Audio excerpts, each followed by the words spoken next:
Hey Trey, how you doing? Doing well. I figured out how to add tweets to the spaces, so I'm just adding a few so far. There you go. I figured it out. Glad to see we have the ability to use whatever you call this, because I don't know what you call it. The nest is what other Twitter spaces, Twitter X hosts have called it. Uh, I call it the marquee, but the nest is a little easier to remember. What does the marquee mean exactly? You know, at the movie theater, the place at the top of the movie theater that announces all the movies that are happening, that's a marquee. Okay, I got you. Okay, so it's kind of like, oh, we're just announcing our topics like they announce movies. Yeah, that's how I think of it. Makes sense. But the nest is just a little bit more of a layman's term and not so gay. So, uh, did you have specific topics that you wanted to run through, or are you going to be kind of holding a more general space today? I did. I wrote down in my one of my many notebooks. One of the benefits of just having pen and paper is you can write down all your schizophrenic thoughts at once and then Hmm, pull out the best ones like really quickly. there you go. But the in general, the topic of discussion I wanted to keep it at, which is why I want to have people in the. I invited a lot of people to be speakers. I don't know why no one took me up on the offer to be a speaker. I'm hurt. That's usually how the cookie crumbles. People want to hear, but they're just, not ready. I think usually when you get speakers, it's from larger audiences, generally speaking. Charm Hole, he has just requested. Okay, well, Oh I will put yeah, him.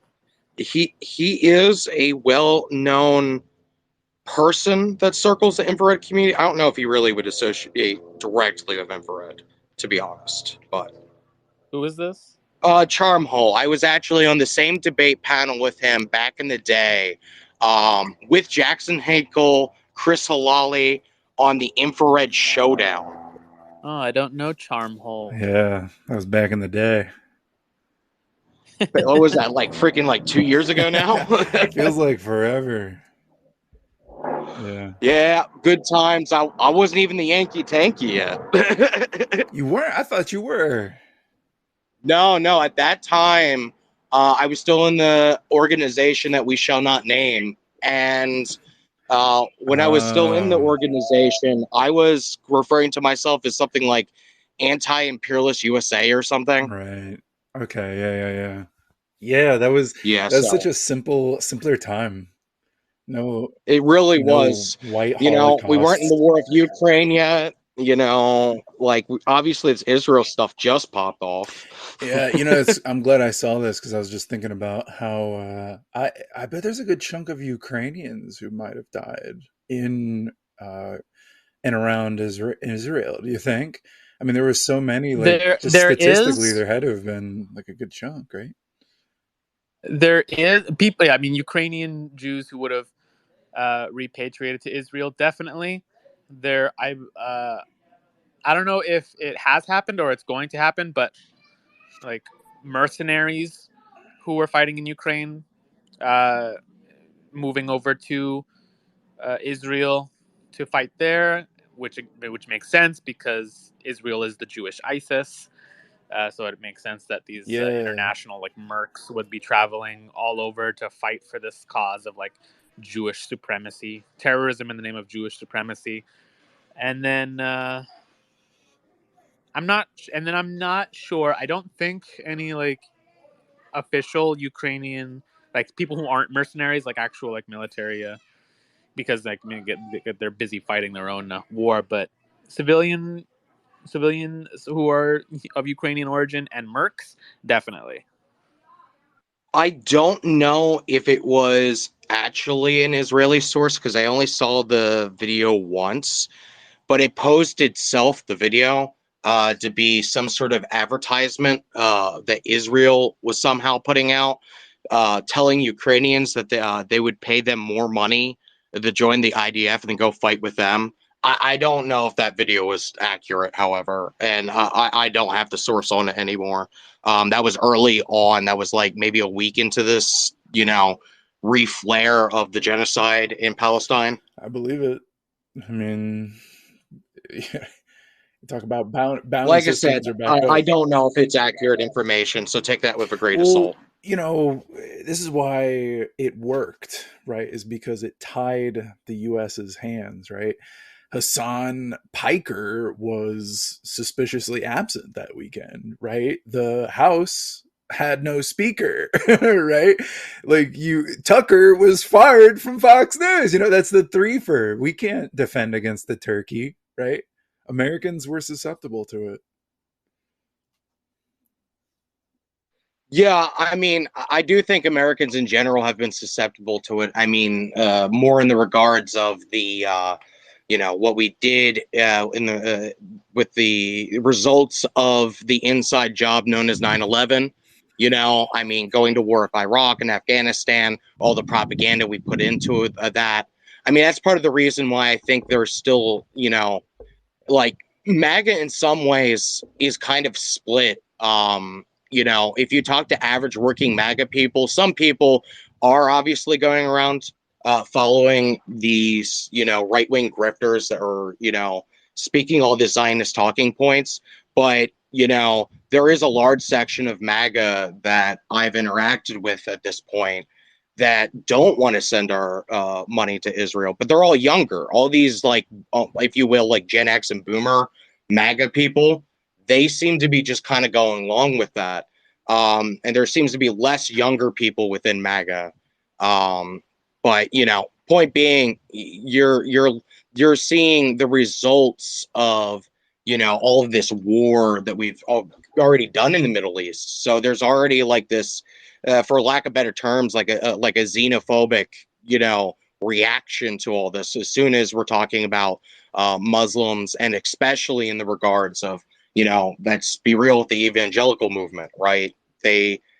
And I come from that background, so I've seen this firsthand. All the propaganda for Israel, this is the apple of God's eye. This is the propaganda that they pushed to get evangelical Protestant Christians to go along with supporting Israel. So much so that it's even affected at least sections of the Catholic and Orthodox congregations in the United States as well. So it's a very loaded issue, and I think everyone kind of knew this even when we were supporting Donald Trump full-throatedly, that there was a chance if we were ever to get into a conflict connected to Israel at any point, like a lot of people were going to show their true colors, and a lot of us already predicted this. And Absolutely. so what I'll say quickly before I bring up the topic, the general topic I wanted to discuss today is, yeah, I mean, the numbers are already like we predicted here at the Barracks, that public opinion would shift against Zionism, even though it doesn't seem that way right now. At the beginning of Al-Aqsa flood, polls in the United States showed that most Americans were either, when this was like 85%, were either uh, supporting at the amount of aid we were giving to Israel or wanted to increase it. And as of a few days ago, another poll, like, it's already, we're seeing a shift. A couple days ago, 66% of Americans polled wanted a ceasefire. Mostly Democrats, but also a majority, like 50, somewhere north of 50 of Republicans also. So a total of 66% of Americans wanted a ceasefire. So, like, this is already uh, like this public opinion shift. Like, so much footage has come out of Gaza and the West Bank of these atrocities going on that I'm not sure if these same Americans were polled if they'd be okay with the amount of money being sent, but definitely but this bloodthirstiness that we saw 4 weeks ago is already starting to shift in the direction of wanting to put an immediate stop to the fighting. So I don't know if y'all wanted to respond to that real quick before we. Well, I just think, real quick, that the numbers on it, right, say, okay, 66%, 2/3 of the American people. It's a very easy neutral position. You've got a lot of youth that just are coming out of the whole COVID era, and I don't think I need to speak anything about that. We all just kind of know, you know? So coming out of that, we're looking at what we see in the news, and it's just a safe bet, right? You push it. It's a draw, you know? I don't think it's so much that they're like, oh, it's so sad, or oh my God, the atrocities, or this is what guns get you, right? I don't think it's any more of that. I think it's mostly just it's like something we know we're supposed to referee for some reason. Like it's that ingrained in American culture that like even our kids are like, oh, I have an opinion on this, and it's like, bro, you're 14, right? But and even myself, like I'm young when it's compared to this. Like, why do I care? Like 37 compared to how long has this been going on, right? 70 odd years. It's like I'm nobody compared to this. Like, 75. right. So to have some kind of uh no or a neutral stance on it, to say ceasefire, like that's so easy. It's so comfortable. It's like you can still kind of ref it but stay off of it, right? I think it's Well, we'll get into this. I think that's a good. I think that's a good place to get into the main topic I wanted to, because I'll disagree with that. That this that it's an easy topic to take. What I wanted to mainly discuss today was uh, the strategy of how to enter into these conversations in real life, on X, to best combat the amount of propaganda coming out of the Israeli side, because we know it's all lies. Like that's just indisputable at this point. All the third party investigations that have been done and sources that have been cited, that Israel's just lying at every opportunity about them bombing the Baptist hospital some weeks ago, them bombing and they admit that they are bombing the Qatari and Indonesian hospitals from this week. But they're just saying to battle terrorist activity, which engineers who built the hospital, the Red Cross, and all these other groups, Al Jazeera, again, neutral third parties not involved in the war, are all saying like, yeah, that's not true, that's a lie. And so rather than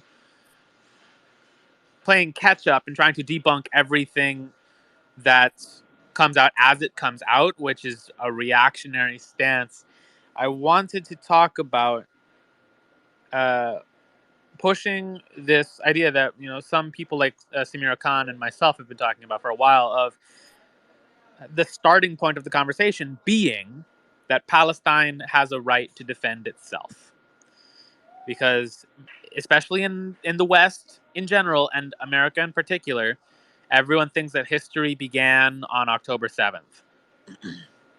And so they see the beginnings of Operation Al-Aqsa Flood and think, oh my goodness, this is where the aggression started, and it's Hamas who is the aggressor party here, rather than seeing the 20 odd years of siege warfare being enacted against Gaza, and the 75 years of occupation in to build up this fake country called Israel. And right now people are only just now tilting into favor of a ceasefire, because this idea of Palestine having a right to defend itself was, even amongst progressives, not a popular idea. It was much more popular to say that these international these international groups like the UN had the like it was the responsibility for them to intervene to keep the peace and to defend universal human rights, whatever that means. Which after 4 weeks of seeing of Israel not just bombing and murdering Palestinian civilians, but also murdering UN staff and the UN not doing anything about that, not being capable of doing anything about that. The only option left for Americans and people in the West in general is to say, yeah, the shooting needs to stop. Like, we demand a ceasefire that needs to be brokered by Anthony Blinken, who has been giving the green light to Israel. It's been this one-sided. Feel free to interrupt me at any point, otherwise I'm just going to Well, keep talking. I was just gonna say, or I was gonna ask for clarification as to how many third parties have perished so far. Like, do we know how many UN soldiers or Al Jazeera? Like, there's been quite a bit of news people, There's uh, the media. last count I saw. Yeah, the last count I saw, it was 46 journalists. Holy shit! From how many different countries? Uh, Palestine mostly. One Israeli journalist, a handful of Lebanese journalists, and yeah, I believe that's it. Yeah, I mean, in the Many Al regards of Jazeera journalists, some of them who are Palestinian, some of them who are Lebanese. yeah, But you know, Okay, Al Jazeera being so all through, yeah. being based out of Qatar. So okay, it's just that, uh, yeah, that's such a destruction of the fourth column or fifth column, right? Like, to I can't help but laugh because of the like inherent liberal hypocrisy, right? Okay, so let's say even if you're a country of lies, you're still a country because that's propaganda in and of itself, right? It's just tautology. You can't complain about it if it wasn't there. So it is there, but it's like Joker status, right? It's like Joker country. So as like I've delved deep into the democratic or liberal mind, and it bathes in that hypocrisy, right? That the comedy after the tragedy, right? And it cements itself so much so into the comedic aspect of the horrific acts, right? That it is such a self justification toward it that you must create a market for it, right? Or if not create it, then at least support it. And I think generally what they've done is they've supported this for a very long time, right? If Prigozhin was the Clayface almost, right? Like, I guess that was kind of the meme about him, is that he was one and everywhere, right? Is that, well, so then who's the Joker? Oh, well, probably some am I allowed to say Jewish mafia? Like, I don't, family, right? We'll say family. uh Well, Zionist right, mafia. yeah, yeah, right. I can't say because the Jewish one would be in Russia. No, but the I mean, internationally speaking, it's just not true. right, In yeah, Israel, no, it's of true. course, Like in Israel, that's what the no, project absolutely, exists for, is for Jewish supremacy. But internationally, Zionists are like Christian Zionists far outnumber right, Jewish no, Zionists absolutely, internationally. right. But just to say that, like, now that Prigozhin's dead, like, I like to bring up the fact that prior to the Ukraine war, and right after Biden pulled out of Afghanistan, which was a promise that Trump actually wrote and made down, right? Right. They said that everybody kind of like sat back in their chair and like sighed and was like, okay, where's next? Right. A lot of people said Ukraine, but there were a lot of other voices too for other countries that they've kind of been like boiling up during the Hillary Barack administration, right? Like Vuvuzela, like people, oh, shit's going down at Vuvuzela, right? It's like they created those memes and they forced that narrative, but now obviously everything's kind of backfired because of the Trump administration. And this is one of the reasons why so many people abroad love Trump, is because they didn't have to. They could sit back in their chair and relax and like, oh, we know imperial war is not going to come to our shores, right? Like for at least the next like 2-3 years, you know. So, Wait, sorry, I'm lost. oh, I'm saying that Trump allowed world peace to a degree, right? For the amount of time that he was president, there was far more business dealings and like talk of just general economies than there were like slaughtering an entire people, right? Like there was no that just didn't happen, right? Nobody talked about that. So, but now we are, because of course Biden for the last 3 years now, right? So, Well, here's what Trump did. I mean, lurching towards the right direction, but still, again, him being funded by Zionists right. Well, his daughter's is, married is, to is Kushner, for God's sake. yeah, Like, Jared yeah, no, Kushner. you Yeah. could even say that he's partially a victim because nobody likes their stepson. Like, who the hell likes their stepson? Hang on. Oh I yeah, want to bring sorry. it Go back to ahead. the On main you. Yeah. topic of. I want to bring it back to like the main topic of Palestine being able to defend itself.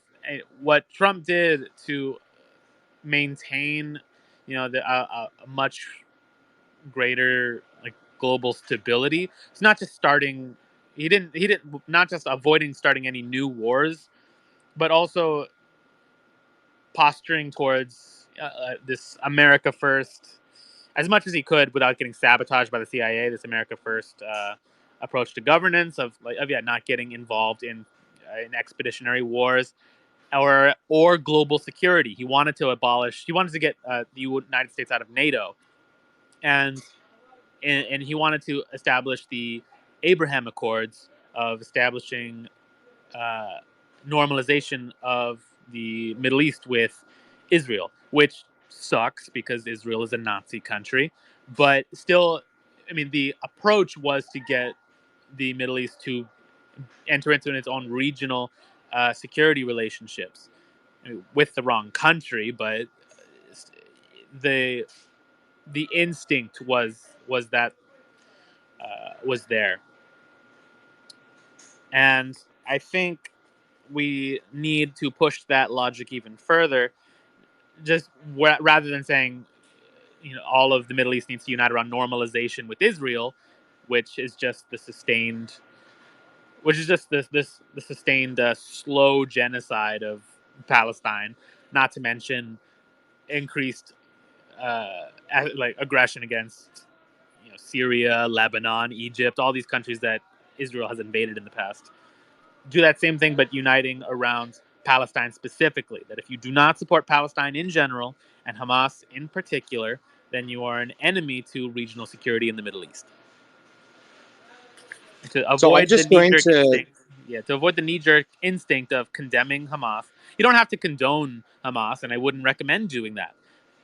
I wouldn't recommend condoning Hamas. In the United States and Britain and all these countries that label Hamas a terrorist group, but you certainly don't have to automatically condemn them. I mean, it's not out. We don't live there, so Absolutely. Now, I just want to quickly address King George, who has just entered the chat.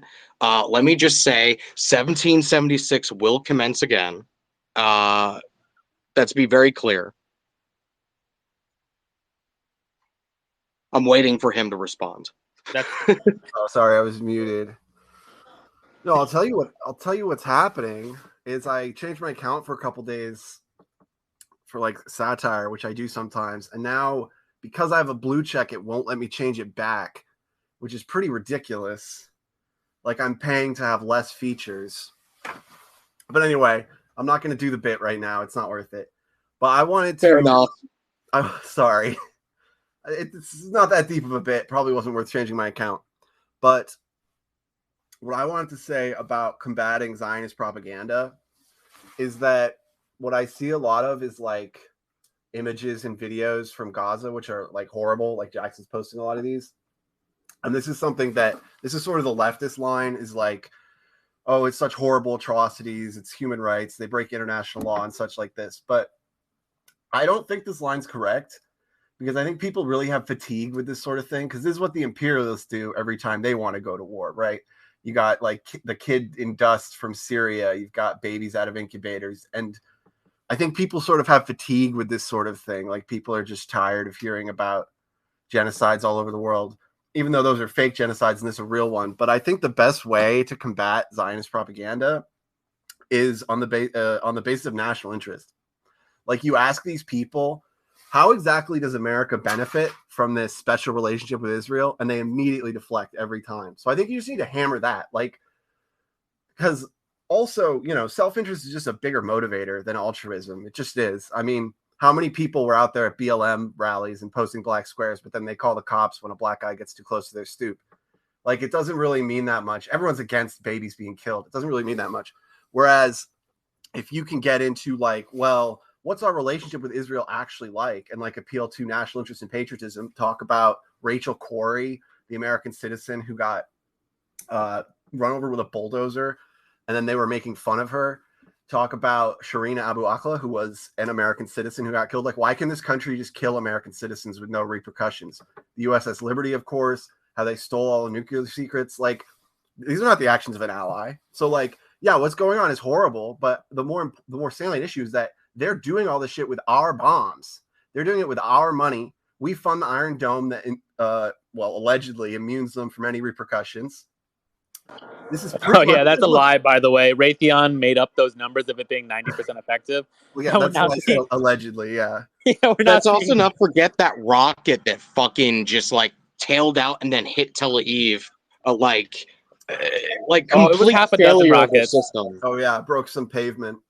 But I think one of them landed on a house. There was like 5 or 6 rockets that we know about that spun out of control and hit residential areas. Yeah, I think the best way to frame it is just as a continuation of our Ukraine agitation, which is like, why is this our fight? Why are we so concerned with this Middle Eastern country that we're sending billions and billions of dollars over there? Because it almost seems like it's reversed, because like all the Ukraine propaganda was like, oh, it's such a horrible genocide, and now it's a horrible genocide in Gaza. And I think if you do it in terms of national interest, it's really easy to point out the hypocrisy of all these like right-wing talking heads who are all saying, oh, Ukraine's not our fight, but like now suddenly, oh, we got to send billions of dollars over here. Like, why? How exactly are American people benefiting from this? Well, they're not. It's really the same situation as Ukraine. I mean, the only difference is Russia has an army and Gaza has a bunch of kids. Like, that's the big difference. In the main, I agree with you. I will point out one flaw with this. Before I do, I will say 2 housekeeping things. One, all y'all better be sharing this goddamn space. Pardon me for taking the Lord's name in vain. I will do penance about that later. Second, make sure to request where there's a few enough of us in here that you can request the mic. Come up and be a speaker. That's the best way to get engagement and grow y'all's accounts. Request the mic from us. We'll give it. Everyone in this space is that one meme of the guy standing up in the courtroom. The one I'm talking about. The Norman Rockwell. The Norman Rockwell painting. Yeah. In this space, everyone is that Norman Rockwell guy. I don't care. I don't much care for the conflict in the Middle East. Yeah. Well. And then hang on, and then to respond to Milkman King George. This was such a mistake. Formerly known as Milkman. The flaw with having the primary conversation be American self-interest is that people like Trump and neoconservatives have fooled a lot of Americans into thinking that their self-interest is getting involved in this fight on the side of Israel, because they believe that Israel is this protective first line of defense against the Muslim hordes, against Western democracy being attacked by Islam. That's just something that we have to deal with, and that is their first instinct that we have yet to change. They you ask your average American about Hamas, they're just going to conflate Hamas with actual transnational terrorist organizations like Al Qaeda and like ISIS. How many submarines do you think can go through the Suez? But that's easy. That's easy because look at what Nick Fuentes is saying right now, which is that because of this war in the Middle East, there's going to be a shitload more Muslim refugees. I mean, already it's a big talking point. Like, why won't Egypt? Why won't they all take these 2 million refugees? All these people who bitch about immigration all the time are like, why won't Egypt just take 2 million refugees? Well, they're Well, probably I going to come think here. part of the reason why they think that that is a, a reasonable response is because, we're totally willing to take Ukrainian refugees. We're willing to True. take, migrants from European countries, right? So why won't the Arab countries take in their own is probably what they're thinking, because they think at it through this Well, lens of, cultural racism, basically. I mean, and I don't, I'm not one of those guys that looks at it, always through identity politics, but that is the circumstance we're think talking about about how here. many Well, yeah, people because are If in I that, may, because Turkey. if I Well, may I was just speak, I'm just go real Egyptian quick. and I just wanted Muslim. to say, look how Okay, many people Turkey has taken in, right? And not just that. Not, I mean, good lord, over the how many decades, right? But think also about all of the Ukrainians that Poland took in recently, and think about how NATO adjacent, UN adjacent Poland is. And now you've got all these kids who are growing up there now, and they're all being taught the same thing. Putin is literally Hitler, right? And now you're effectively making like a an Anglo or Slavic Hamas, right, or ISIS. You're like you're telling them that there's a very specific person in a country that is responsible for your displacement and your family suffering. Right? Have fun, like enjoy the rest of your life, never thinking about that again. Right? So now that we see this unfolding for such a long time on our shores, and when I say shores, our shores, I mean Israel's, because Israel is America's 51st state. I believe that we can't help but think about it. Now, when the Niger uprising began, I tried in a lot of my political spaces. I was like, guys, let's talk about this. We got to talk about this. Please, let's just talk about it. And I kept getting detained for slur evasion, right? And I was like, I'm going insane, right? Like, actually, nobody wants to talk about this. And then the moment, within that hour, that Hamas terrorist attack happened on October 7th, much like January 7th, that hour, there were 4 VCs open, 2 text chats, everybody's DMing everybody. Everybody's like, it's happening, it's real, right? So now in our hyper connection, we see it in real time. Like, oh, this is the split, right? But we're kind of baited into it because this has been going on for how long over there? Like, come on, let's be real. over So 100 years. I want Ed to talk. Yeah, I just since I'm Egyptian and Muslim, so I can tell you why Egypt is refusing to take Palestinian refugees. Well, first of all, Egypt has already a lot of Palestinian refugees, has a lot of Syrian refugees, more than 9 million refugees, African, Sudanese, a lot of refugees. But the problem with the Palestinian is that Israel doesn't want them to go like just temporarily. They want them to go forever. And this land will not be Palestine anymore. So this is basically killing the cause, the Palestinian cause. Like what happened in 1948. 700,000 Palestinians were moved to Jordan and to Egypt and to other countries with the promise that they will come back after the war, and they never came back. So that's number one. Number two, what if those people go to Sinai? Let's just assume they go to Sinai. Do you think they will just forget about their land? No. They will not stop fighting until they get their land. So later on, when something happened from Sinai on to Israel, will Israel reply into Egypt? So now Egypt will have to reply to Israel, and we have a bigger war? Yeah, I Um, actually remember you from other spaces. You making that point. I was driving home and I heard you make that point in one. I think it was in one of Khaleesi's spaces, and I couldn't stop thinking about it because I'm just like, yeah, wait a minute, why in And the why United why States you have people on Fox News and all these and why conservative. don't they go to Nakab or to West Bank or to Israel?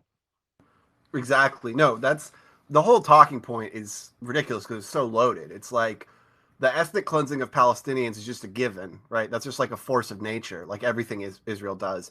And the question isn't about that. It's about, well, where do they go after they get ethnically cleansed? And suddenly we're condemning Egypt for not taking these refugees that are refugees for no reason, right? And this is why, and that is fundamentally why I think it's flawed to make the primary conversation, at least in America, to center the conversation of how we make it about American self-interest. Yeah, because Americans have been taught to believe that their self-interest is by acting as global police or global arbiters of other regions. So, as we've seen in history of just like in our own history of wars, well, if we make it about American self-interest, then the government, our American government, has a lot of leverage to then just drop down their slightly their list of genocide from just murdering everyone in Gaza to hang on, I'm not done. From drop it slightly down from murdering everyone in Gaza to just emptying them out into the Sinai. And then most Americans will be on board with that, which is not okay because that's also ethnic cleansing, and we need it to be Palestinians who define their regional security. Look, let's think in another way. The Israelis basically are some from Ethiopia, some from Europe, some from Poland, some from Russia, some from America. Like 80% of them have double nationalities. Why don't these go back to their countries? Absolutely.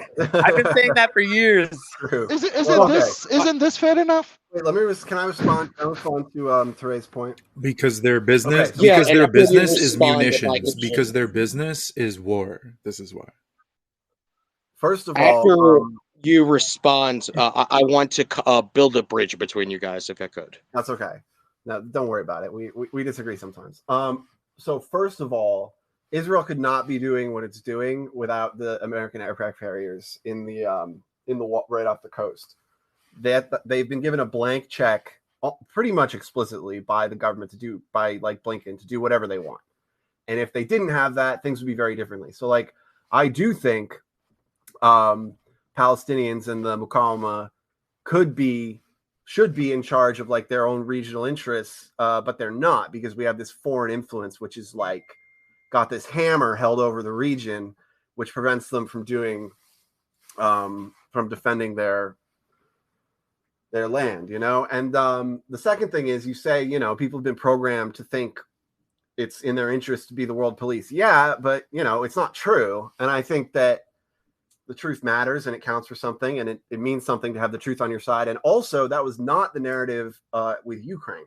Ukraine was the first war in my lifetime where there was actually a large political contingent that was saying this, like, America first. Why do we have to be involved in this foreign war? Why do we have to be involved in Eastern Europe? And yeah, I know there were like protests during the Iraq war, but there were actually Congress people, Matt Gaetz, Marjorie Taylor Greene, Thomas Massey, who's super based. He's the only person who's been principled. But either way, there was a legitimate political contingent which was created in the space that Trump carved out in MAGA, which was saying, no, we shouldn't be the world police. Why are we worried about Ukraine's border when we should be worried about our border? This kind of rhetoric. And the fact that they so 180 flipped as soon as it became Israel, I think is very evident, and it's very easy to point out. And if you get into this whole like comparing death statistics and like who's responsible, that's their game, that's their world. And that's the game they always play with humanitarian intervention. And I think the better move is to say, like, look, this is just like Ukraine. Why is this our fight? What are we getting out of it? They literally are taking money from the infrastructure bill to send to Ukraine, which I know the infrastructure bill is bullshit, but still, it's like American infrastructure cut to send the money to, Israel. I mean, what is that? This is our greatest ally, but how exactly do we benefit from this relationship? And, if you want to get into the conspiracy stuff, there's a lot there too.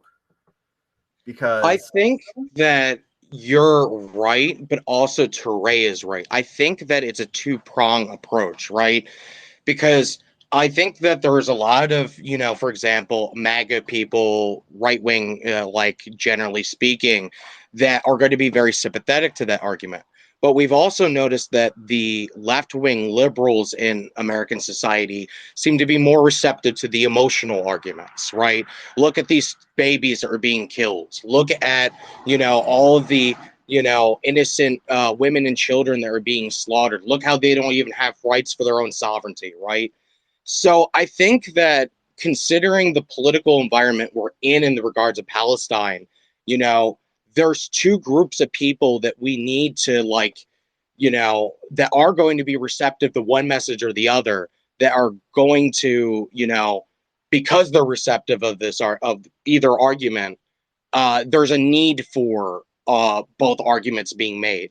So, I'm all for America first or America only, as Jackson Hinkle has said. But also, likewise, I think it's important to point out, the genocidal activity. And, this is going to allow us to reach to, people that are sympathetic to more emotional messaging, while people that are more sympathetic to, hey, what are my material conditions? And I think both these arguments are just correct for different reasons.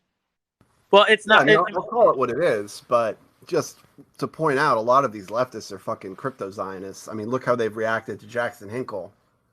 It's like we can be pro-Palestine as long as it's just like another pet cause that we can use to advance our LGBT, pretty much. That's I the think other that's thing. true, but there's That's the other problem. not all of the left is like that. Let's be fair. There's the Jimmy Dore crowd that is more receptive to the, and there's people that are receptive to Jimmy Dore that would, hear that argument as well. All right, That's the other problem. Thank you for bringing that up, Milkman, aka King George.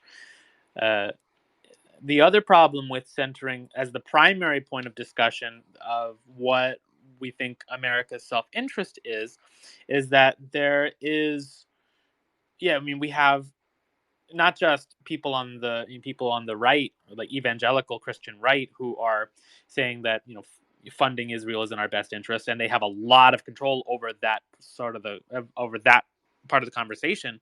But even on the left, there's all of these disagreements over what American self-interest is, and it's because we have this because people still believe in this fantasy of universal human rights, both on the left and the right.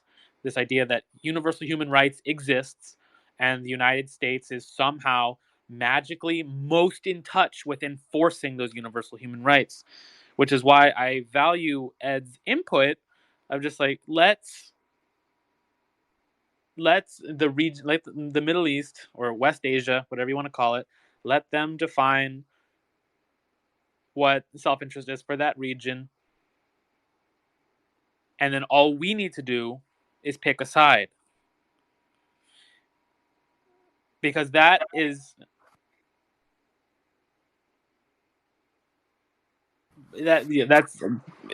it's the only way we're going to get past this idea of universal human rights is by going against the superpower in the region, which represents this liberal globalist universal human rights in the Middle East, which is Israel, and the dog in that fight, which is going against them, is Palestine.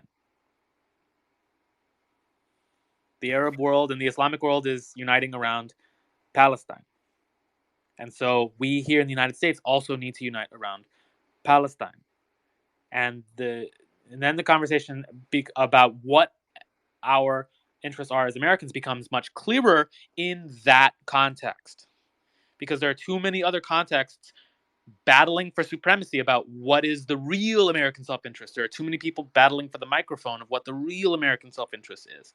But if we ground it in that regional pole that is forming, that is different from our own, that we need to get used to it being different from our own.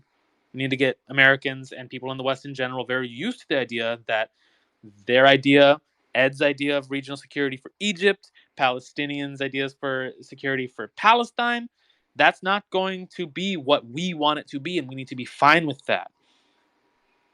Because right now Americans aren't fine with relinquishing control.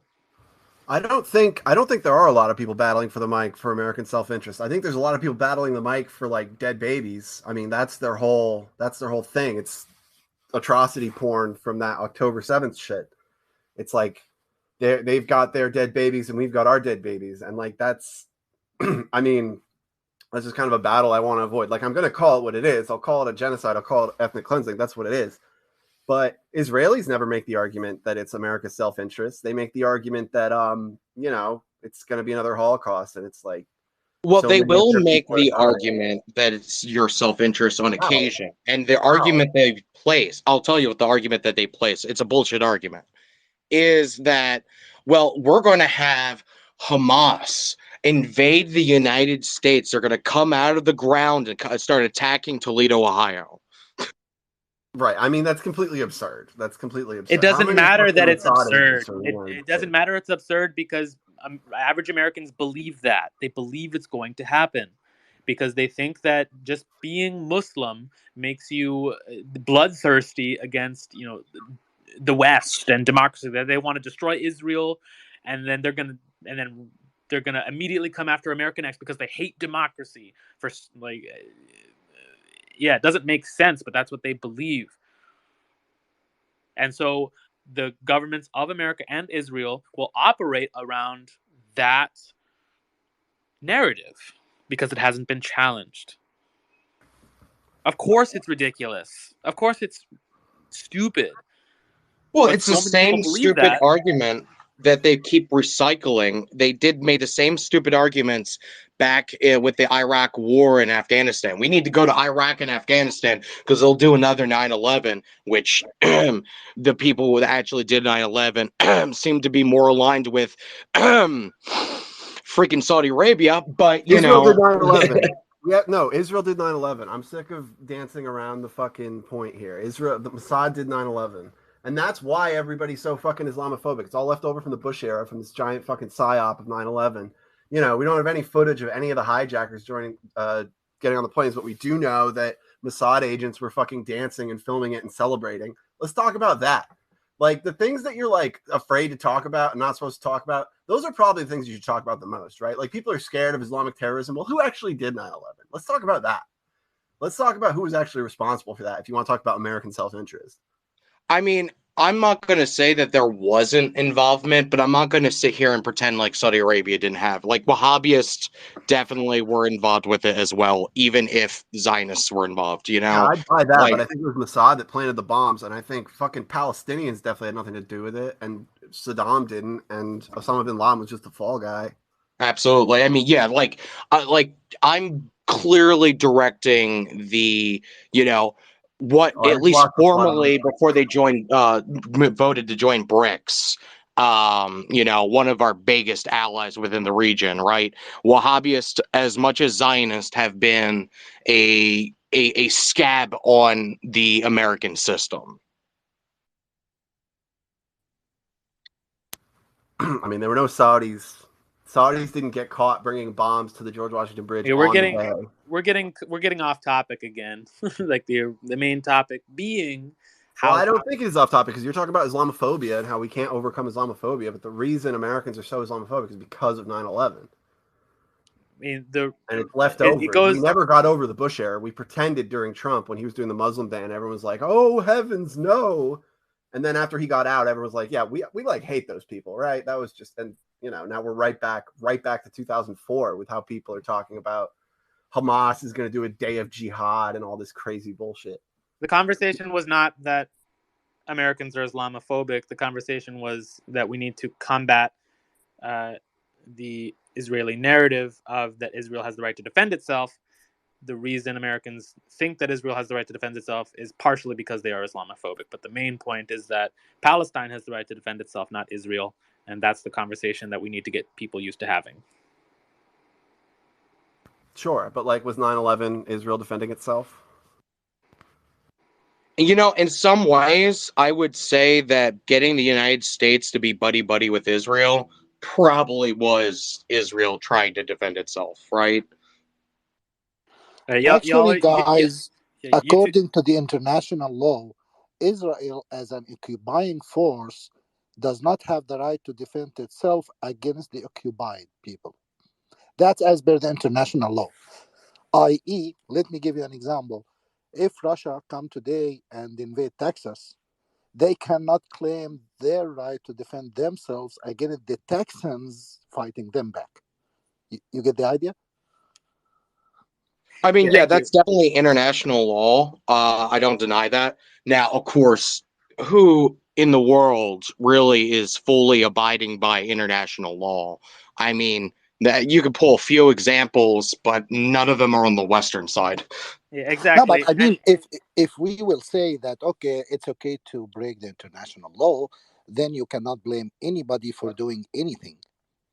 And that's what and that was the point I was making at the beginning of this space, was that this idea of universal human rights, of universal law, has been proven dead in this conflict after the beginning of this war, because the the main representative of universal law and universal human rights, the UN, literally has dozens and dozens of its staffers murdered by Israeli bombs, and they're too ineffectual to actually stop Israel from murdering their own staff.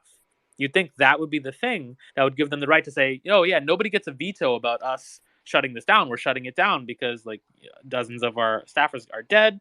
This conflict ends now. We're bringing a bunch of people to court, and that's that." But that didn't happen, and because yeah, again, like internet, like universal law, is a fiction. What is real is a regional ability to build up security and to coalesce around a pole, like, and to use Alexander Dugin's uh, words here, to coalesce around a pole of influence, whether that be Iran, whether that be the Palestinian cause, whatever it is, it's going to be native to West Asia. But Americans still think that it rests on this universal, where all people are equal and have the same rights everywhere and should be treated as cardboard cutouts with all the same rights, written by like uh, written by metropolitan queers. But that, yeah, so like Americans still have that ingrained.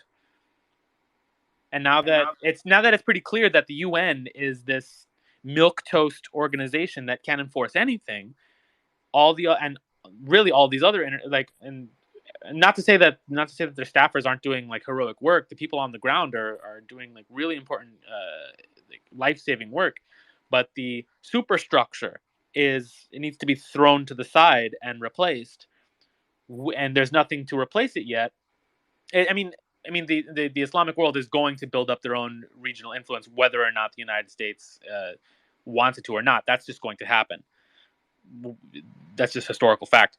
But to ease this birth of an Islamic pole of influence, we need to get Americans and people in the West comfortable with what Ed is talking about.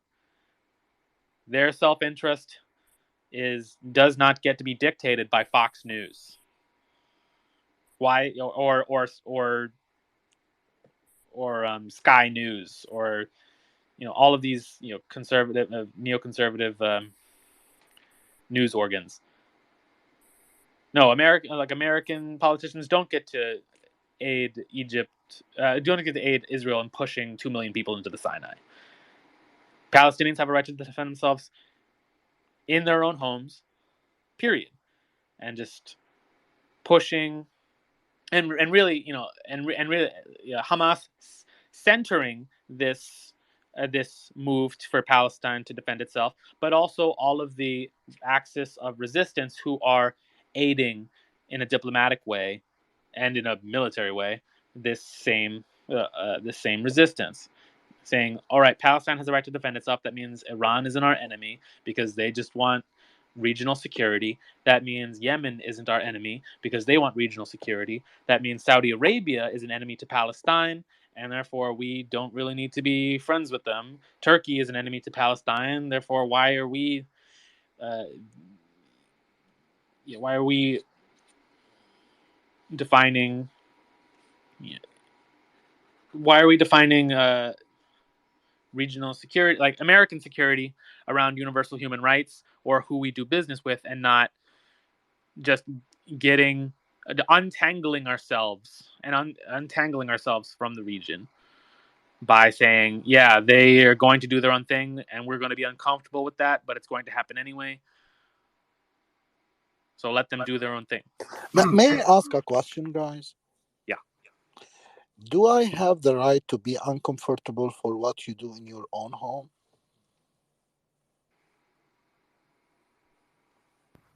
Sure. It depends. No, I mean, what you do in your own home, do I have the right to be uncomfortable with?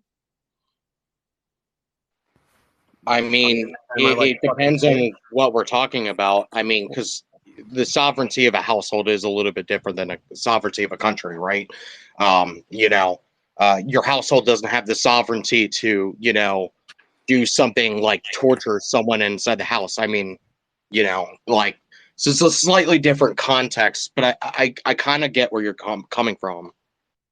No, I mean, the problem starts with the West trying to impose democracy on the Arab world.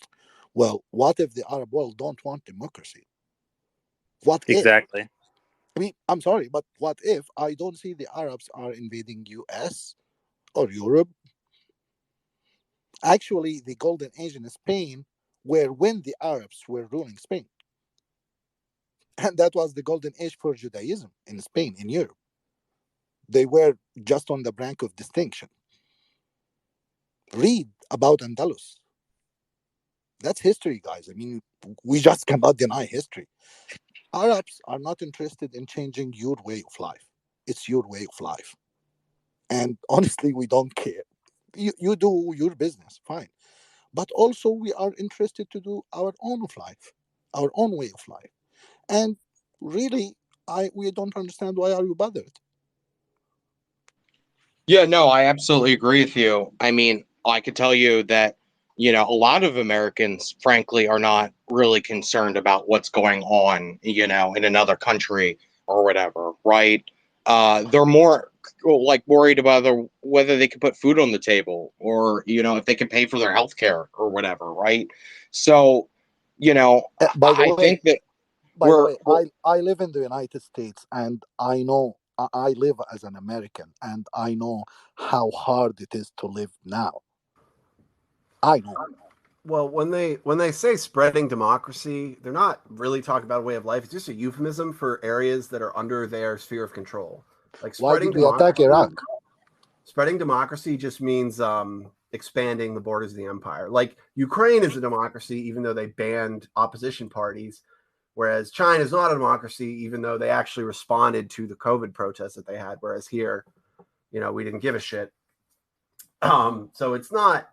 It's really just a euphemism for like we're going to take over. Democracy means we're taking your ass over. So, yeah, I mean, we support more dictators around the world right now than any other country, right?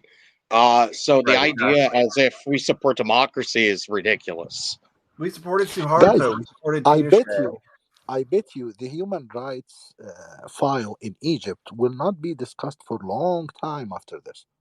I bet you.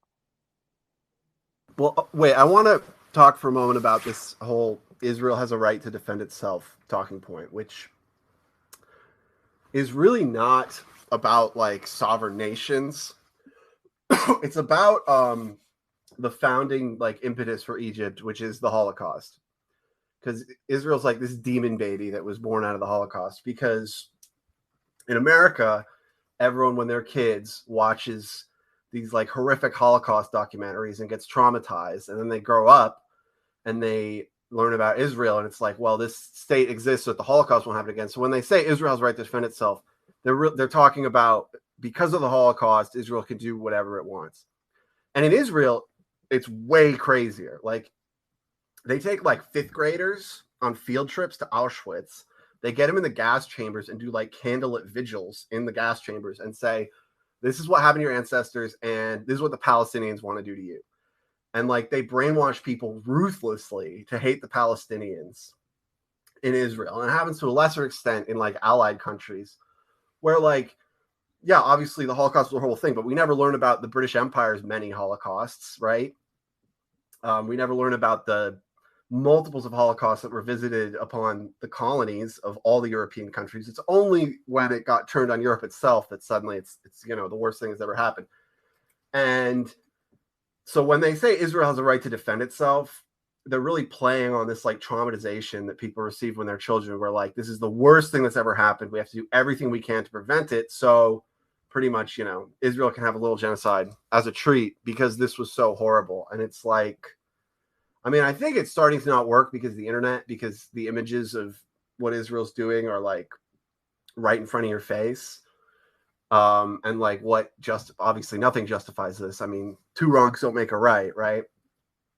But that's really what it is. It's not like, you know, if people said they weren't saying like if people said I don't know, France has a right to defend itself in Niger, no one would be taking that seriously.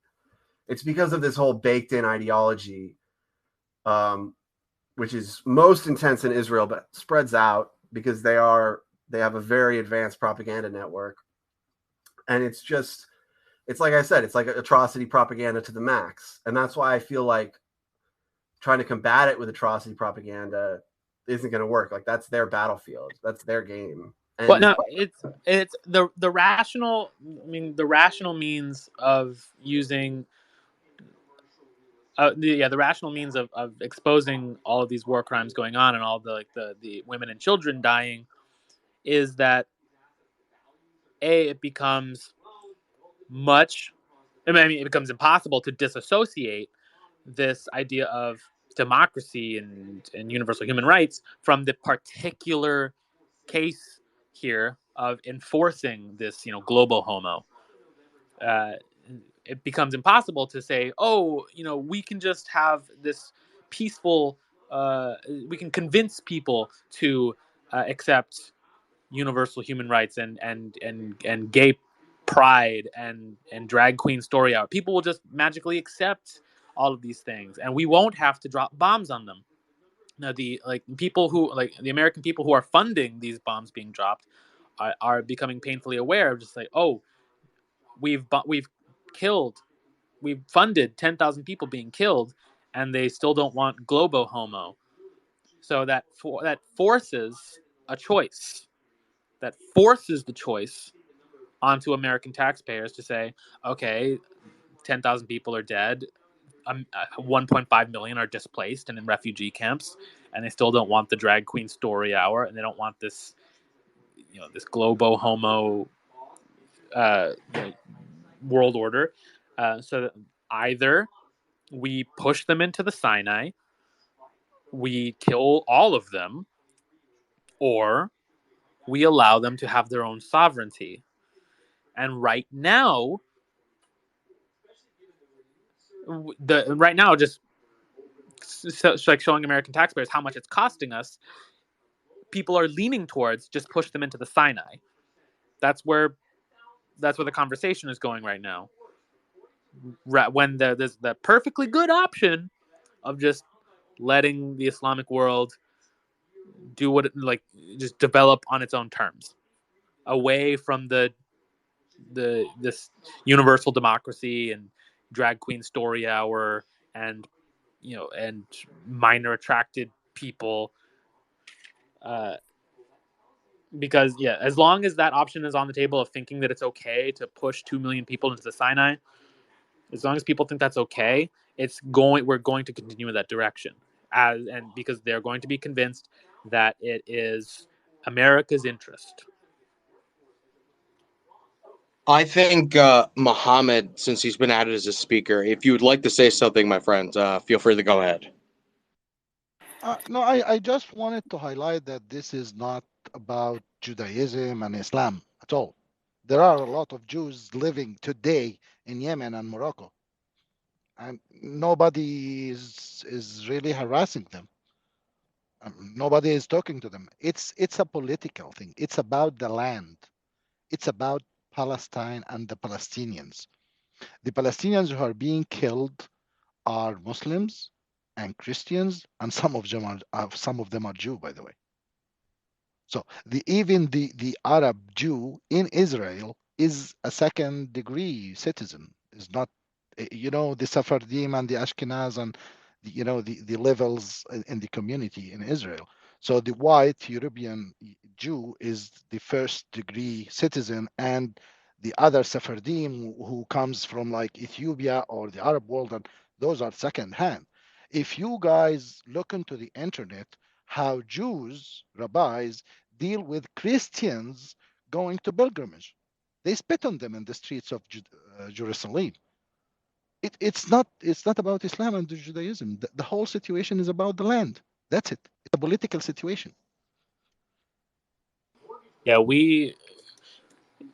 I know that me, Joey, and King George agree with you 100%. Yeah, the reason Well, I am we Jewish, and I'm not ethnically cleansing anyone, so right, and No, there's no, all these I'm sorry. thousands of young Jewish groups in the United States who are protesting at the White House and just saying like, yeah, not in our name. Exactly. It's about Zionism. It's not about Judaism at all. And that's also be real. The real anti-Semites in the regards of this whole conflict is the Zionists, right? Who are absolutely. the ones that are oppressing the Orthodox Jews? It's not Palestinians. I'll clue you in. It's not Palestinians. It is most definitely the Zionists who send their like I've seen these cops that that they put out there to brutalize, whether they're protesting, with the Orthodox Jews are just, trying to, live their normal lives. It doesn't matter, right? Like you always see these videos anytime Orthodox Jews are just around and existing in Israel, cops are brutalize them like constantly, right? So, it's a Zionist entity that's anti-Semitic. It is not the Palestinians. It's not, Muslims, like vaguely speaking or whatever. No, like, if there is any war on Jewish people, it's being performed by the Zionist entity. Well, it also legitimizes anti-Semitism because they claim to be a Jewish state and they speak in the name of Judaism, and then they do all these horrible fucking things, like just such a deeply sadistic country. The shit they do, and they say, "Oh yeah, this is just Judaism." So when someone like Nick Fuentes or Lucas Gage sees they can take advantage of this and be like, "Yeah, Jews are just like this," they're legitimizing anti-Semitism. I mean, how do you argue against that? It's like, who am I? I'm just some guy. Meanwhile, the entire state of Israel is stating that they're a Jewish state. They speak for Jewish people, even though, yeah, they're beating up Orthodox Jewish people. They're castrating Ethiopian Jews against their will, which is, that seems more British to me than Jewish. But yeah, it's a legitimation of anti-Semitism. I don't view it as a Jewish state at all. But what does anti-Semitism does mean? I mean, really? I mean, aren't those the sons of Sam, the sons of Noah? Isn't that the Semitism, right? I don't. It's kind of a weird word. I mean, why is anti-Semitism the word instead of anti-Jewish? What I know is really that clear on that. what I know is that the Semitism people, or whatever this this term is, are the descendants of Sam, the son of Noah, and that, by the way, includes the son of Abraham, which includes the Jews and the Arabs. Yeah, I've actually heard that. Term. Yeah, I've heard that point before being argued that, considering like a lot of these Ashkenazi Jews, I'm not even saying that right, that are coming from Europe and all that, right? Well, like who are the real anti-Semites as they beat on quote unquote the Semitic people in the regards of Arabs in Palestine, right? So it's a ridiculous, like, in this context in particular, because like in the regards of white nationalism, I think white or rather anti-Semitism is a legitimate thing that we see in Europe, we see in the United States. I lived in Pittsburgh, not far when the far away from when that shooting happened in Squirrel Hill at a Jewish synagogue. So I think there is anti-Semitism in the world that is legitimate, right? But like in the regards of what's going on in the Holy Lands, the real anti-Semites are the Zionist entity, whether it be because of how they treat the Orthodox Jews, or be it how they are treating Palestinians that really have more right to the identity of being Semitic than, frankly, the people that are part of the Zionist entity. Well, it's just, at least in America, it's just a synonym for anti-Jewish. I'm not sure why that is. Why they say anti-Semitic instead of anti-Jewish, actually, I'm not sure. But that's what it means. Is just, it means the Holocaust. It means Nazism, Hitlerism, which is pretty much just a little sleight of hand where they replace the ruling class with like your neighbor who's Jewish, which is very clever. So yeah, all these crimes in Israel are going on, and the idea is, instead of blaming Wall Street City of London, who's funding all this shit and who created Israel in the first place, you're supposed to blame your Jewish neighbor. If you argue against some of these like Lucas Gage guys, they immediately are like, "Are you Jewish? Are you Jewish?" Like, yeah, the real enemy is the 300 follower Twitter account, as opposed to like the people who are actually in charge of all this stuff. So that's pretty much the real what enemy is the working class Jews. It's never the Jews on the top. Well, yeah, exactly. I mean, if you push on that and you say, okay, it's the Jews, we're going to go for the Jews. Who's going to get hit? Is it going to be the guys with like 10 homes all around the world, or is it going to be your neighbor? It's going to be your neighbor. So that's why it's not an anti-establishment ideology at all, and it's going to be promoted if things get hotter, if not being promoted already, because that's a good jumping off point to this next point I wanted to make. I pinned Haz al-Din's, for those who don't know who he is, he's the thought leader of the infrared movements. You should go follow him if you don't already. I pinned his tweet in the Nest because it is an important thing we need. And another reason why I wanted to have this conversation is an important look into where the next weeks, months, maybe years will take us. Now that we can safely say that a majority of Americans want a ceasefire in the Israel-Palestine war, and now that more and more countries and more and more neighbors of Palestine, like Yemen and Lebanon and Egypt, are getting involved, and Lebanon and Yemen in a military way, Haz is saying that this conflict will end one of two ways.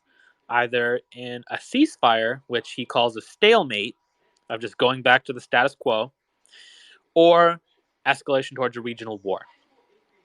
We are in the point right now where we're in the at least in the United States, calling for a ceasefire, whereas in the Arab world, in the Islamic world here in West Asia, they understand. People like Hassan Nasrallah and Ayatollah Khomeini, they understand that this is gearing up towards a regional conflict because Israel won't stop escalating the conflict.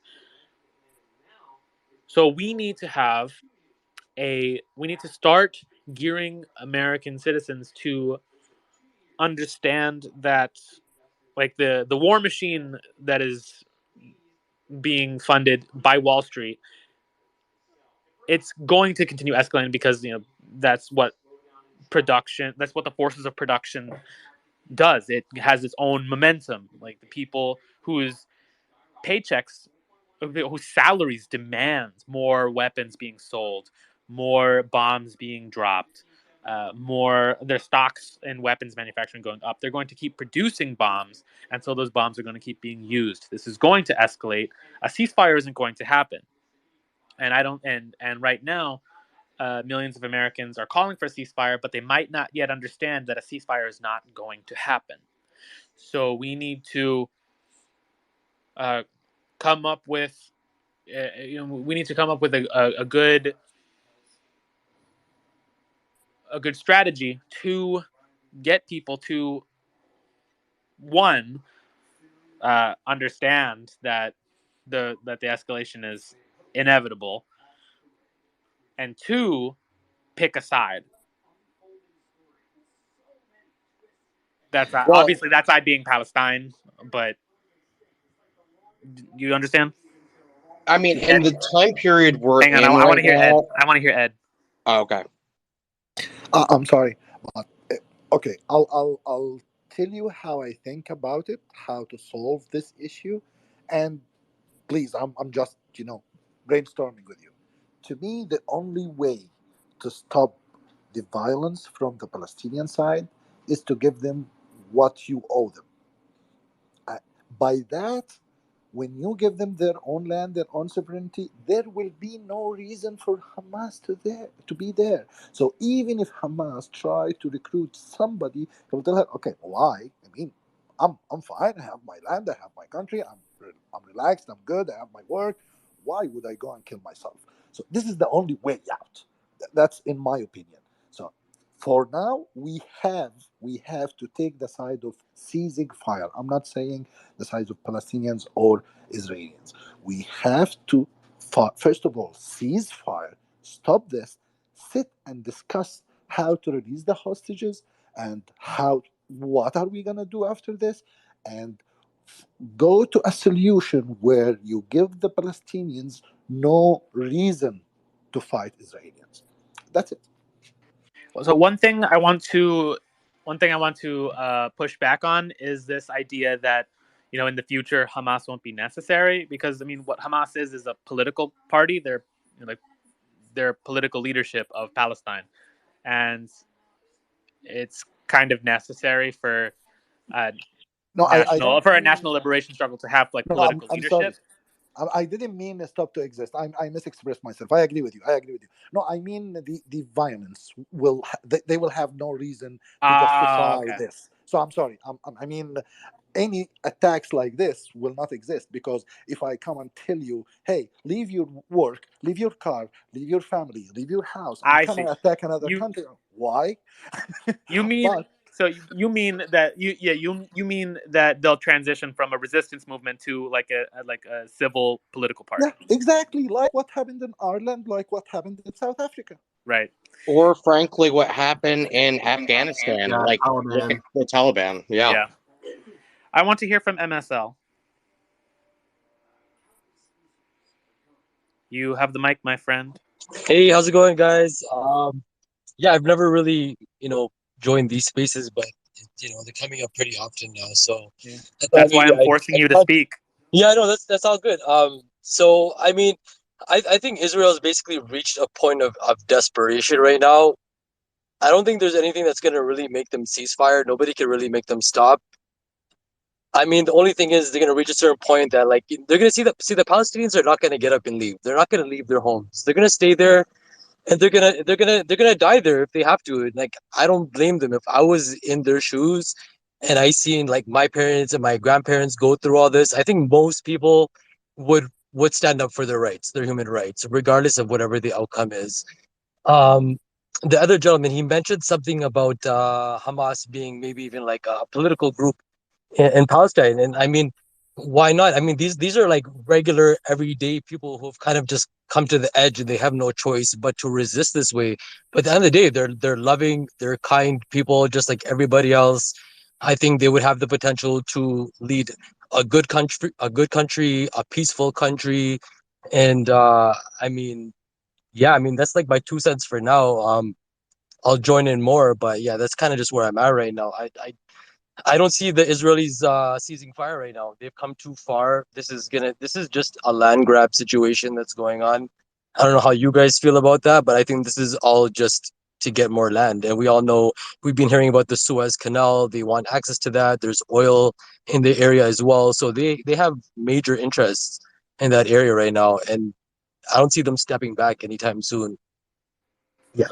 Thank you for your input, MSL. And I think you should do more speaking in these spaces, because I mean you hit the nail on the head. Oh, Absolutely, man. And honestly, going back to October 7th, I don't think it was Hamas who committed those atrocities.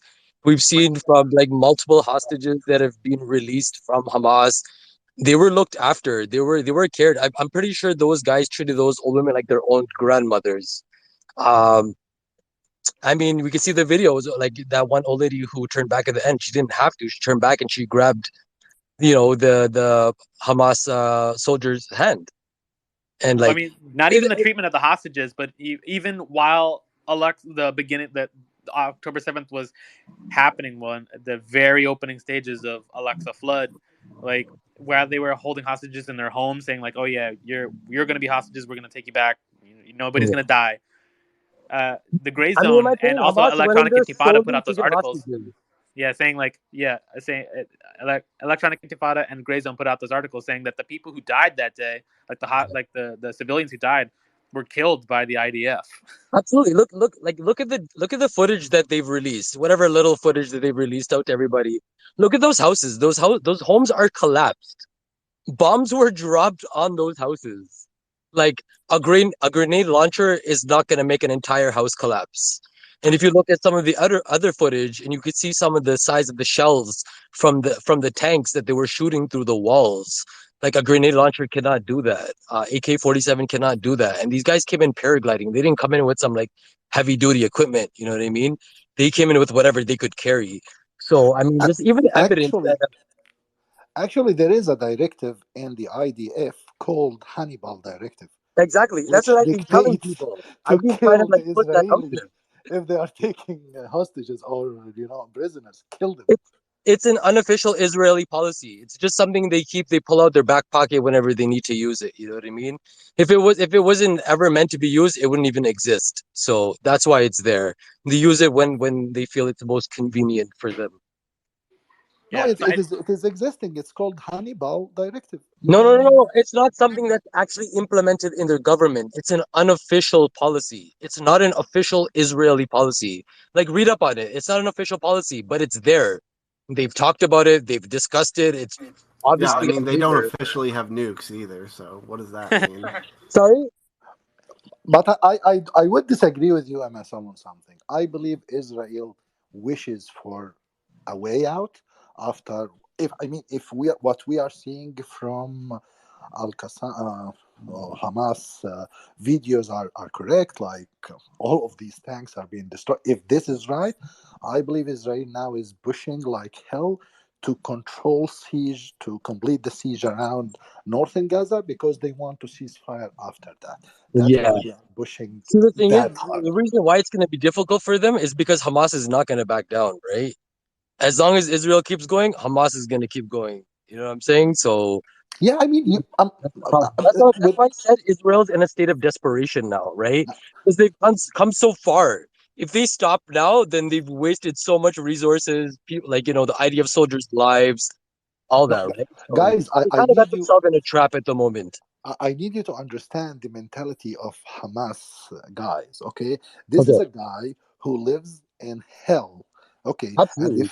if he dies now, in his belief, if he dies now, he's going to heavens. So you cannot beat that guy. I, He's I, coming I, to you I to I die. agree with that. I actually believe that too, though, because these guys are resistance fighters. They're fighting against an occupation. These are people who are Muslims who believe in God. You could see the footage, like they're holding their dead family members in their hands. They're saying like, God is sufficient for us and He's the disposer of affairs. These are people who have true belief. So I mean, I think I feel a little bit different from you. Meanwhile, the IDF is like a bunch of TikTok sluts, like Warriors, a TikTok bunch of warriors. women on TikTok. Yeah, but it's because their plan is to make the U.S. come fight their battles for them. Exactly. They're They've got all cowards. these They're women to try cowards. and win over the boner socialists in the U.S. yeah, Um, what I think what MSL, the most important thing that MSL said, and that Ed had also touched on, was that this is a land grab. I mean, all politics is claiming legitimacy over like some sort of land. But like, so it's a land grab on both sides, but which is, yeah, we can't just say it's like one Who's side the is the land rightful grab. owner to the land, though? You know what I mean? Exactly, That's the exactly. person who deserves it. I swear to you, like I tell you guys, if this was the other way, if I'm a Muslim, if it was the other way around, I would stand with the Jews. I would say Muslims are wrong. I would not like. I'm not the type of person like. There's a lot of people who are just choosing sides because of religion. For me, it's not really about religion. It's about justice and humanity. You know what I mean? And that's what Islam teaches us as in our religion, humanity and peace. And yeah, Right. When ISIS is like when ISIS is saying to kill all Jews and kill all Christians and create a Muslim only, like an Islamic state, that's what ISIS stands for. yeah, Yeah, we're all like, yeah, that sucks and is No, wrong. no, no. That's not Islamic at all. yeah. At ISIS is all. not Islamic. They go Okay. way beyond. Again, there is They go way beyond that. a very clear order in verse in the Quran says La ikraha fi din. There is no compulsion in religion. So if I force you to accept my religion, I am a sinner. Absolutely. And somebody who accepts the religion because you force them, they're not actually practicing the religion because they want to, right? They're being forced to do it. And I mean, God has given every human being free will to make choices, right? Like people are hearing and learning a lot more about Islam through this conflict, right? So I mean, it's up to people at the end of the day if they want to believe and accept it, right? But And to the brother's point, it's not my ultimate compulsory point on was, yeah, anybody. my ultimate point was that ISIS was very obviously the villain in these interactions. But Like it who was just created ISIS, guys? exactly, yeah, Who exactly. Yeah. funded them? The Who only propped time them they up in the attacked first Israel, place? they apologized for it. Yeah. Yeah, Yeah, Hamas okay. too. Yeah, They and they who they who funded funded they ISIS fund in Syria? Hamas as well. Who funded ISIS in Syria? It was either the U.S. or Israel, if not both. Israel. Yeah, exactly. They're like they're together, right? They're allies. They're both on the same page. They both have the same agenda. You know, guys, I started really, I started thinking that all of them are one team. Not Hamas though. I don't believe Hamas. I wouldn't be surprised if ISIS is. I'm just confused. I'm just getting confused. You know, when you think about it, is Iran with the United States or against the United States? Is Iran with Israel or against? Is them? Are they with Saudi or against them? Is Saudi with Yemen or against? I feel I think like it's a whole stage and it's just a show. yeah. You kind of just look at it yourself and kind of just decipher it. You know what I mean? Everybody kind of has their own take on the situation. Although we might agree on a lot of things, I think there might be even some things that we don't agree on, right? Because I mean, we're all looking at it from our own individual perspective. But Is ISIS the is claim definitely not an that Islamic entity. just real quick, is the claim that you're making, are you saying that Iran, Israel, and the United States are on the same side? Am I hearing that correctly? I believe all of them. I don't All of think them. that. Maybe. Yeah, I No, no. strongly I started disagree to with that. I question that. strongly disagree as well. No, no. Again, Yeah. I'm not defending. I'm not claiming. I'm just telling you. This Yeah, whole how you thing feel. makes That's me good. like confused. That's it. Yeah, From Iran's a my totally different beast. observation, you look at Iran, you're looking at a country that has been fighting ISIS, has been vehemently against what the United States was doing in the regards of what they were doing in Iraq in the region. Um, they also are closely aligned with China. So I view that as China as a direct enemy, regardless of how you feel about China. My position is I support China, but even if you're against China, you have to recognize that China is an enemy of the United States, and Iran is aligned with China. Same in the regards of Russia. I mean, really, the only country that's like a hit or a miss that's within that BRICS coalition in the regards of being an enemy, maybe two countries, which would be like Brazil, whatever, and then would be India. Okay, And Joe. I need to ask a question for education. Honestly, I don't know why China is an enemy to the United States. I really don't know. well, China's an enemy to the United States, as in the government, not our people, because it doesn't want the unipolar world. And I'm of the position that every event that has happened over the last like 2 years or so between Russia and Ukraine, as well as what we're seeing with Iran rising as a counter-hegemonic pole in the Middle East, it's all because of the circumstances of China building a new economic like pathway away from the United States. And if China didn't do that, I don't think the events that we're seeing transpiring right now would be even happening. We'd still have a unipolar world. Israel, wouldn't even have the challenge of Hamas, in my view. It might seem like that's very far away from what I'm talking about, but when you connect all the dots, it all leads back to China rising as a superpower, and the United States cannot allow that. Can I answer that? No, I would exclude Hamas and Hezbollah from the situation because I know they are fighting for their lands. This is a completely different ideology. But all the others, like honestly, I started feeling like it's a whole show. Like, okay, what happened in Israel completely now you don't hear about Ukraine at all. So Because Ukraine, that goes to Russia. that war is done. Ukraine Ukraine is clear. lost. They lost 500,000 soldiers. I want to say that I think this idea that enemies can't be allies, like low-key, is incorrect because, I mean, look at the IDF and ISIS, for example, but the reason is because our ruling class, which is really not American, it's an internationalist, they call them globalists. That's accurate. They don't really have any home country. Most of them are British. Their number one concern is population. And what they want is to reduce the population. And a great way to do that is war. So really what they are is they're pro-war for its own sake. They want war in Ukraine, war in Israel, war in Taiwan. They just want war. So the reason China is an enemy of these people is because that's not how China operates. China doesn't invade countries. China doesn't do Exactly. wars. China operates on the basis of Belt and Road win-win cooperation. They're building ports and hospitals and shit in Africa. They're trying to develop Africa. That's why they're the enemy of our ruling class. Yeah, the scale, like, and to prove that point, MSL, can you mute your microphone? Oh, sorry, bro. Sorry. Yeah, it just hit mute. Yeah, there we go. To prove that point, one of the posts that I pinned up in the nest about the civilian death toll, which reached 10,000 civilians were murdered so far. It's just been a month, and just like the scale of that is just dumbfounding. Like it takes the words out of your mouth.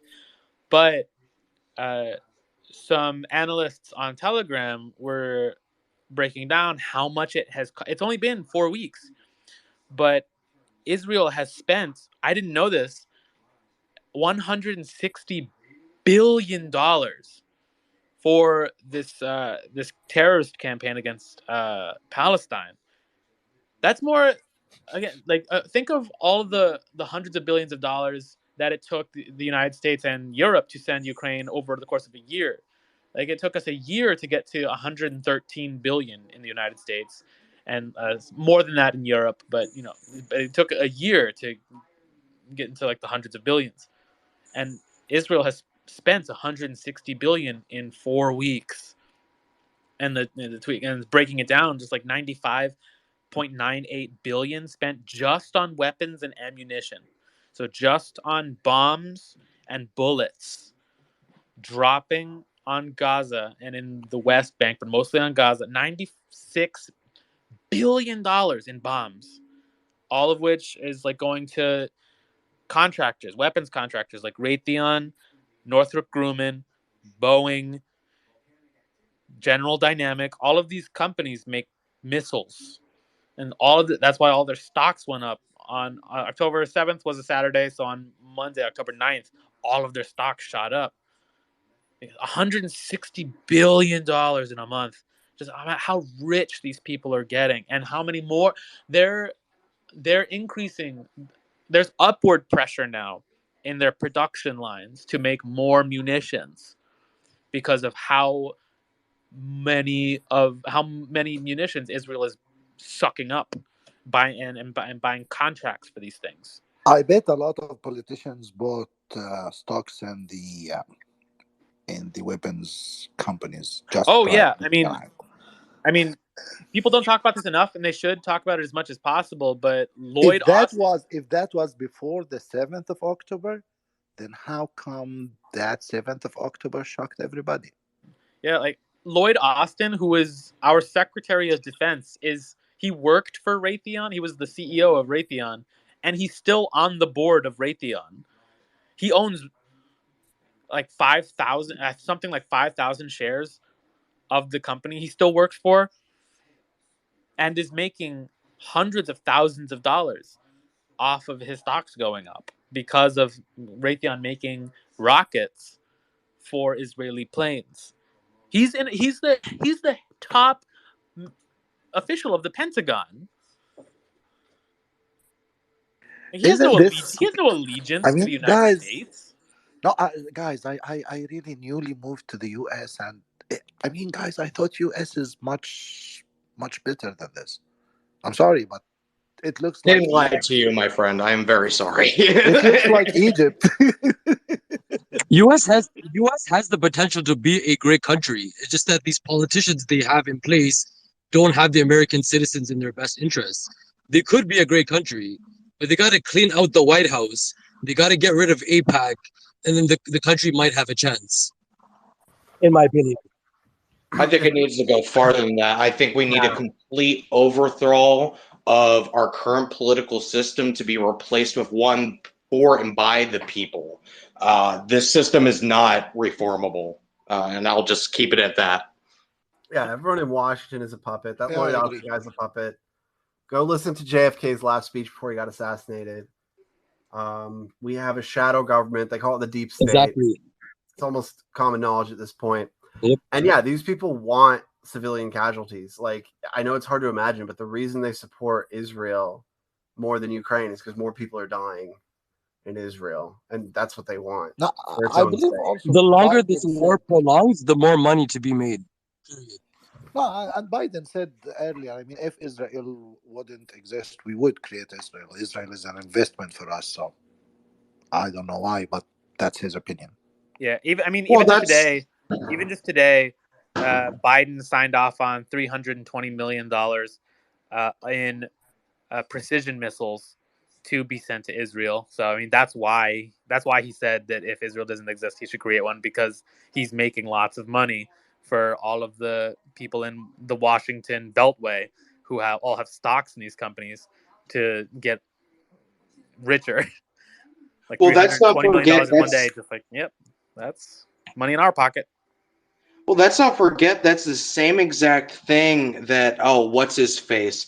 I forget which senator it was, but he said something to the extent that that the war in Ukraine was the best money America has ever spent. Lindsey Graham. Lindsey Graham, that's right. Well, it's the same situation. Every opportunity to kill off more of the world's population, any opportunity Yep. to make a buck from selling weaponry, any opportunity they can, that's the best money that America's ever spent. Yeah, and you know what's funny? Lindsey Graham. No, not Lindsey Graham. The other guy. Today, somebody from the Congress also was suggesting to nuke Gaza with a nuclear bomb. That was Amichai No, Eliyahu. he was a U.S. guy. I know his name, Oh, a but U.S. guy. North Carolina, I believe. He's a Republican. That would have been Lindsey Graham. North Carolina, that's Lindsey Graham. Probably. All right, I will double check on this. I gotta I wait. guarantee you it was Lindsey Graham. I gotta run. I just want to say one thing before I leave. For like Biden, who, I mean, he's such a puppet that he's fucking senile and nothing even changes. It's about money. But for the people at the top, it's not really about money. It's about reducing the population. Because when you say they're spreading democracy, what are you talking about? Well, you called it global homo, right? What they're spreading is homosexuality, because homosexuals don't have kids, abortion, all these things that reduce the population. So if you're a quote unquote democracy, well, you have these things. I mean, Canada, it's getting really explicit. They're just euthanizing people. And if you're not a democracy, well, we're just going to kill you. And it's win-win. So that's what it's really about. And yeah, it's not about voting anybody out. It's because Washington's a dog and pony show. They don't have any real power. It's about an overhaul of our political system and taking back our sovereignty as a country. That's really what it's about. It's about sovereignty, in my view. Yeah, if you have to head out, thank you for hopping in. I didn't even know you were going to be here. But yeah, I wasn't doing anything. So yeah, I got to run. I'll catch you guys later. Catch you later, Milkman. Thanks AKA for coming King in, George. The cream rises to the top. The cream rises to the top. So yeah, and then what King George was saying, I think, is, and what Ed and MSL, what we're all in agreement here on, is, to my point, that this is a conversation that we need to teach other people to start having, to see that the people who run our governments, these corrupt globalists who have politicians and financiers who have no allegiances to any country, just to their own private interests, that they are the ones in control of the production lines, making all of these on all these factories that make the bombs that are being dropped on Gaza. And so, because they've turned on the machinery to go at warp speed to start producing more and more of these bombs, that by the law of production, the war will escalate. So right now, people are calling for a ceasefire, but we need to get them to see that it's going to escalate into a regional war, regardless of what anyone wants. That's just going to happen because there are too many bombs being produced, too many people in Israel buying up the bombs for it not to escalate. And that makes it very abundantly clear who our primary political enemies are. It's the minority of people. It's the few thousand people in Washington, in Wall Street, and in Tel Aviv, and in City of London. Like a couple thousand people who own these private interests, who we need to isolate diplomatically, who we need to sanction economically, who we need to pressure at every opportunity. Them specifically, and I mean, people will get in the way to defend them. Like queer drag queens who want like gay rights will stand in your way to defend the ruling class, and you sweep them aside because they're clowns. But our focus needs to be on isolating the finance monopolies, the globalists. Isolate them from everyone because they are the primary enemy here. And the people who are doing the most to battle those private interests, those global private interests right now. I mean, last year it was Russia, and still Russia is very much the leader of the free world right now. But in West Asia, that is Iran and everyone who stands with Palestine. Iran, Ansar Allah in Yemen, Hezbollah in Lebanon. So anyone who's a friend of Palestine is an enemy to finance monopolies, to the globalists. That's the conversation we need to start having with people and getting them to come to these conclusions. Because the only way to look out for American interests is by toppling this small minority of globalists, of banksters. And you can't topple them unless they are isolated politically and economically. Absolutely agree. You have to take down the global imperialists, because if you don't, our country is going to continue to be hijacked. I mean, I know a lot of people on the left, they vehemently disagree with me that, American imperialism is, like, that's really the center of everything. And, we can't possibly have a United States of America that stays unified. We got to balkanize the freaking country or whatever because America bad. But, our country was hijacked in 1929, and, it's been that way since, and if we don't deal with these globalists, the global imperialists, as I've coined, you know, we're going to be stuck in the same problem that the Palestinians are facing, the same problem that the Russians were facing on their border, the same problem that, you know, all of the oppressed, you know, global community, the actual global community, not the Western globalists,